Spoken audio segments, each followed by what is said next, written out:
السلام علیکم ورحمۃ اللہ وبرکاتہ۔ ریڈیو HRDF میں آپ کا استقبال ہے۔ ابو جہل کی فوج جو اپنے تجارتی مال و دولت کی حفاظت کے لیے گئے تھے، ان سے ابو سفیان نے بتایا کہ اللہ نے ہماری دولت اور جان بچائی ہے، لہذا واپس آ جاؤ۔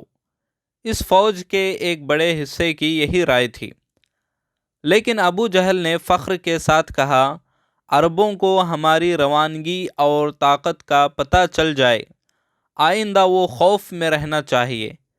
اس نے قسم کھائی کہ ہم 3 دن تک بدر جا کر کھائیں گے، پیئیں گے، موج مستی کر کے اسی طرح لوٹیں گے۔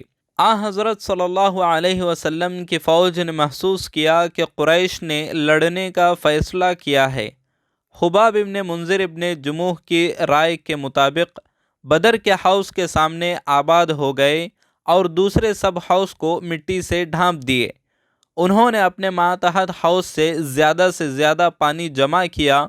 انہوں نے آپ صلی اللہ علیہ وسلم کے لیے ایک خیمہ تیار کیا۔ سعد ابن معاذ نے نبی سے کہا، اگر اللہ ہمیں فتح نصیب کرتا ہے اور یہی ہماری خواہش بھی ہے، یا اگر اس کے برعکس ہے تو آپ اور اس اونٹ کو اس کے پاس پہنچنا چاہیے جو مدینہ میں آپ کا منتظر ہے، اللہ ان کے ذریعے آپ کی مدد کرے گا۔ مومنین کے خلوص اور نبی اکرم صلی اللہ علیہ وسلم سے ان کی شدید محبت ہمیں دکھائی دیتی ہے، جس نے خود سے 3 گنا مضبوط فوج کا سامنا کرنے کا عزم کیا۔ واذكروا إذ أنتم قليل مستضعفون في الأرض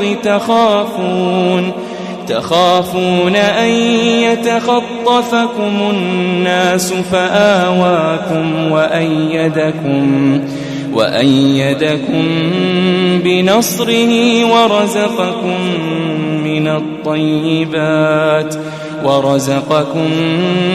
الطيبات لعلكم تشكرون۔